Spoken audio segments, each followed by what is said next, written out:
formado pela Escola Paulista de Medicina e esse ano eu vou fazer 60 anos de formado, porque eu formei em 62. É só fazer as contas das 60 anos de formado. É muito tempo, né?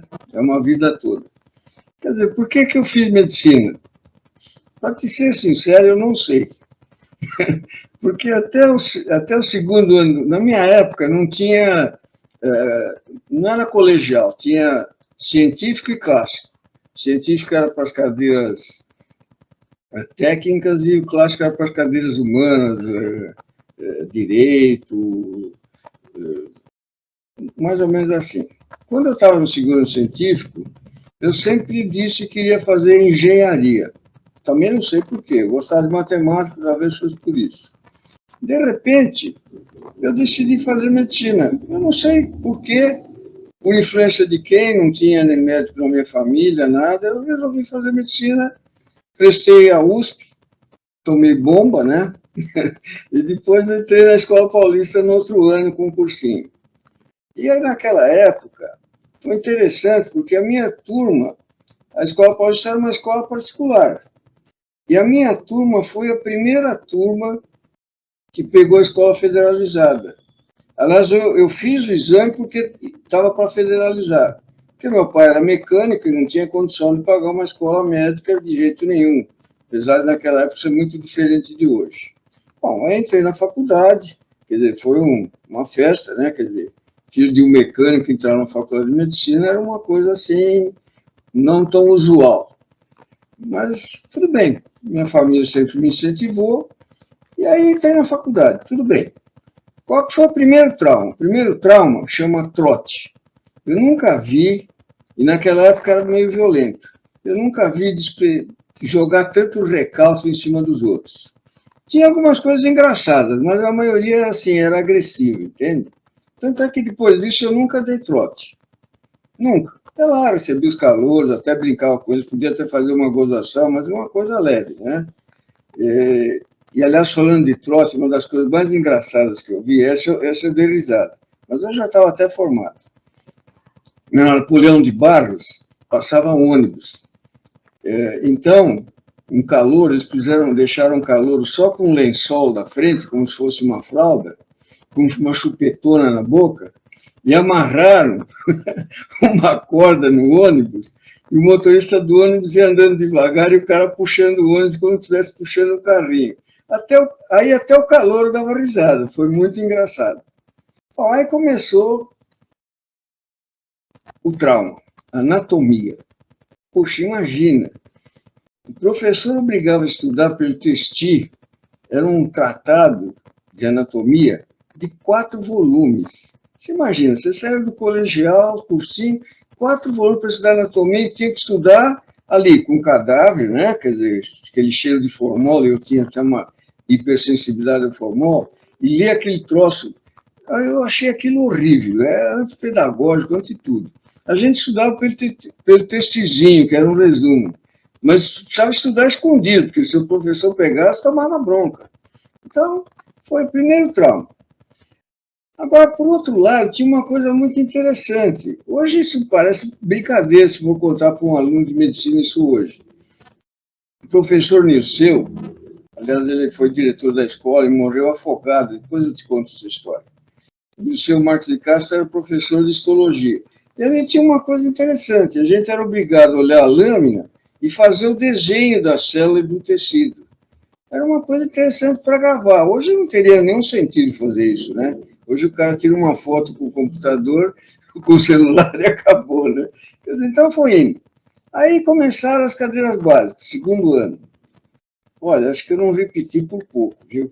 Porque no primeiro semestre, falei, por que eu estou estudando esse troço? Bioquímica, biofísica. O cara deu uma aula, levou 2 aulas para falar sobre osmolaridade. Depois eu virei nefrologista e fui entender osmolaridade muito bem, sem aquela aula tão complexa que ele deu. Bom, aí eu falei, não vou, se eu largar a medicina vai ser um trauma, né? Quer dizer, um bruto sacrifício. Aí resolvi estudar e passei, fui para o terceiro ano. Aí eu comecei a tomar gosto pela coisa, porque a gente já entrou na propedêutica, via doente, aquela coisa toda. E no terceiro ano, você pediu para lembrar de alguns personagens, apesar de ter o curso de propedêutica com o grupo do professor Jairo Ramos, que é uma pessoa que eu vou falar depois, tinha o doutor Gebara, ele tinha uma enfermaria que não era da enfermaria de clínica, era um anexo, era a enfermaria própria dele. E a gente frequentava a enfermaria dele, ele dava algo mais, ele fazia ele treinar a propedêutica que tinha aprendido na aula, percebe? Apesar de ter aula prática, ele incentivava isso. E foi uma pessoa que me marcou muito, porque era um indivíduo que tinha, assim, uma dedicação muito grande para o ensino dos alunos, apesar de não fazer parte do departamento de clínica que dava o curso. Bom, então foi indo, e aí foi para o terceiro ano, tomei gosto pela coisa, e uma coisa muito interessante, você pediu para contar alguma coisa que marcou a gente, foi o seguinte, quando nós chegamos no quarto ano, eu e dois amigos, o doutor Ito, que mora hoje em Belém do Pará, o doutor Arlindo, que morava no ABC, morreu, era muito meu amigo, nós começamos a fazer apostila. Então, a gente assistia a aula, os três tomavam nota, né? Depois, um de nós reunia, pegava dos três e montava a aula, o outro montava outra aula, assim por diante. Então, foi gozado. Quando chegou e o pessoal estudava pela apostila e tirava nota boa, porque essa apostila era bem feita. E a gente vendia as apostilas, ganhava um dinheirinho com isso. Bom, aí, quando chegou no fim do ano, nós resolvemos levar a apostila para o doutor Rato, que era um dos responsáveis pelo serviço de clínica médica. Aliás, foi meu paraninfo, uma pessoa que até hoje eu lembro muito, muito dele, ele já morreu, eu gostava muito dele. Então, nós fomos levar como um presente essa apostila. Quando ele pegou aquilo, ele falou: sai com essa porcaria daqui, onde já se viu, vocês estão fazendo apostila quando o cara tem que estudar por livro. Tá? Tomou uma bronca. Aquilo marcou. No fim, ele foi no paraninfo da nossa turma. Você vê que com tudo isso a gente... E agora, quem que gravou muito, na minha concepção? Chama Jairo Ramos. O Jairo Ramos foi um professor... Você imagina, ele era um professor catedrático, naquela época tinha catedrático, chefe da disciplina de clínica médica. Ele passava a visita na enfermaria com os alunos do quarto ano, quer dizer, mostrando a importância daquilo. E dava bronca, ele era meio barra pesada para a gente. Mas até hoje eu lembro dele. Vê que coisa interessante, né? Depois eu vou te contar a história no longo disso. Aí, quando eu mudei para Rio Preto e vim ser chefe da clínica médica da faculdade aqui de Rio Preto, gozado, às vezes eu tinha que tomar uma atitude. Sabe o que vinha na minha cabeça? Como é que o Jairo agiria nessa situação? Olha que coisa, como um indivíduo marca a gente, né? Um indivíduo meio barra pesada, assim, não era muito de fazer carinho para ninguém, mas marcou, e marcou muito. Então, foi assim, e foi indo, e aí, o que me marcou muito na trajetória da PM, marcou muito o ambiente quase que familiar da escola. Claro, tinha pessoas boas, pessoas ruins, como tem em qualquer lugar.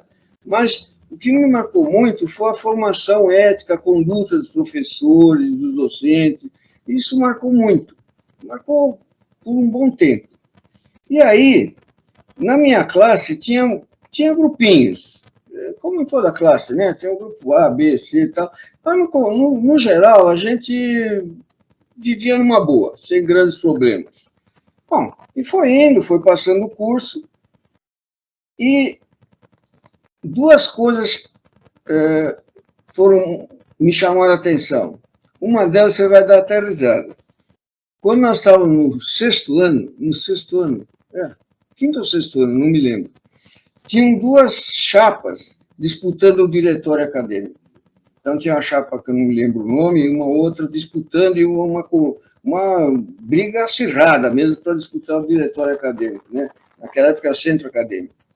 Bom, aí o que nós fizemos? Um amigo nosso, Henrique Zarf, sugeriu fazer uma terceira chapa. Era a terceira via. a terceira via naquela época. Só que a chapa era de gozação.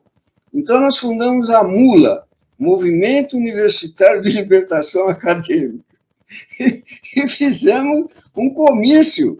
O cara veio, chegou lá na rua Botucatu, com uma carrocinha, todo enfeitado, uma banda de música. Entramos lá na rua Botucatu, subimos lá para onde tinha a diretoria da escola, antigamente a diretoria era lá, né? E o cara fez um discurso, convidamos o professor Sandoval, que era muito simpático, fez discurso para a nossa chapa, e era tudo gozação. No fim, vieram pedir até apoio para a gente, é uma coisa gozada. Aí, quando terminou o discurso, falou, pera um pouquinho, né? Nós somos uma chapa revolucionária, então vamos tomar o diretório. Então, invadimos o diretório. Parece brincadeira, né? Invadimos e fechamos, ficou por nossa conta. Ficamos um dia lá no diretório, tomando conta do diretório, ninguém podia entrar, era movimento revolucionário. Depois saímos, isso foi uma coisa que marcou até hoje, eu lembro desse fato, porque foi um negócio engraçado. E uma outra coisa que marcou muito foi uma homenagem. Quando o professor Jairo entrou na compulsória, acho que na época era 70 anos, ele um dia, ele chegou lá na escola e falou assim, eu já estava formado aí, né? Eu já tinha até terminado a residência. Acho que sim. Então ele chegou lá e falou assim, porque o filho dele, Oswaldo Ramos, era o chefe da nefrologia. Eu era residente, depois trabalhei na nefrologia. Então ele chegou um dia lá na nefrologia e falou, puxa vida, até um bando de ladrões, quando alguém sai, eles fazem uma festa, fazem alguma homenagem. E a gente está saindo da escola como se nunca tivesse participado dessa escola. Aí, eu já era formado, sim. Aí nós tínhamos o Dr. Rubens, da Gastro, era o presidente da Associação dos Docentes, que nós tínhamos lá na faculdade. E eu era secretário. Então, nós decidimos, na diretoria, o Dr. Rubens, fazer uma homenagem aos professores. Então, foi uma homenagem muito bonita, quer dizer, com o coral da faculdade, todos os professores reunidos. Aí fizeram homenagem para os professores aposentados e para os professores que tinham morrido. Foi uma coisa tocante. Tocaram aqueles hinos da escola, Gudai, Gudai, Quequero, todas aquelas coisas todas, né? E foi uma coisa marcante, e foi muito, assim, traumatizante, de certa forma, porque fizeram homenagem entre os que tinham, além dos professores aposentados, falecidos. E um deles era o professor Nilceu, que morreu afogado. Eles foram pescar e atravessaram de lancha num lugar tumultuoso, estava um tempo meio tempestuoso, e toparam atravessar. A lancha virou e ele morreu afogado. Ele era um bom nadador, ele disputava e morreu afogado. Então foi feita uma homenagem para ele, então foi um negócio muito emocionante. Isso foi uma outra coisa que me marcou muito na faculdade. Eu acho que a Escola Paulista, para mim, olha, eu estou na Escola Paulista, eu estou quase 40 anos fora da escola. Para mim, ainda considero o meu berço. Quer dizer, ainda a coisa que ficou no meu coração é a Escola Paulista. Eu acho que aquela escola marcou minha vida. Quer dizer, ela mudou o meu temperamento. Por quê? Veja, por que eu fiz residência? Naquela época, a residência não era como hoje, pouca gente fazia. Da minha turma, de 64 alunos, não sei se 20 ou 30 fizeram residência, ou até menos, nas várias áreas, né? Eu não lembro muito bem, porque tinha da cirurgia, da clínica e tal. Bom, é interessante, eu formei, aí eu parei para pensar, falei, pô, a minha ideia era abrir um consultório, né? Como todo mundo naquela época. Dar um plantão não sei aonde, abrir um consultório e ir levando a vida. Então, eu falei, não, eu vou fazer residência porque eu não me sinto em condições, honestamente, de prescrever para um doente. Eu vou fazer um ano de residência. Tá bom. Aí foi gozado que nós estávamos conversando com o professor Pimenta, Márcio Pimenta, que era professor neurocirurgião, um sujeito interessante, ele era um sujeito meio fechadão, mas era um cara muito, muito bacana, entende? Ele era muito, muito sensível. É interessante isso. A gente olhando ele parecia um cara frio, seco, e não era. Aí estava conversando com ele, o cara falou, vou fazer residência, vou fazer isso, fazer aquilo. Eu falei assim, olha, eu vou fazer residência porque eu não me sinto em condição de de atender um doente. Ele falou, você que está certo. Eu fiquei até surpreso. Bom, de um ano, eu acabei fazendo 3. Quer dizer, então, fiz residência, fiz 2 anos de clínica, e no último ano, eu fiz 6 meses de cardiologia e 6 meses de nefrologia. E depois foi interessante, terminada a residência, para eu ficar na nefro, era contratado em tempo integral, dedicação plena, o salário era baixo, eu já tinha casado.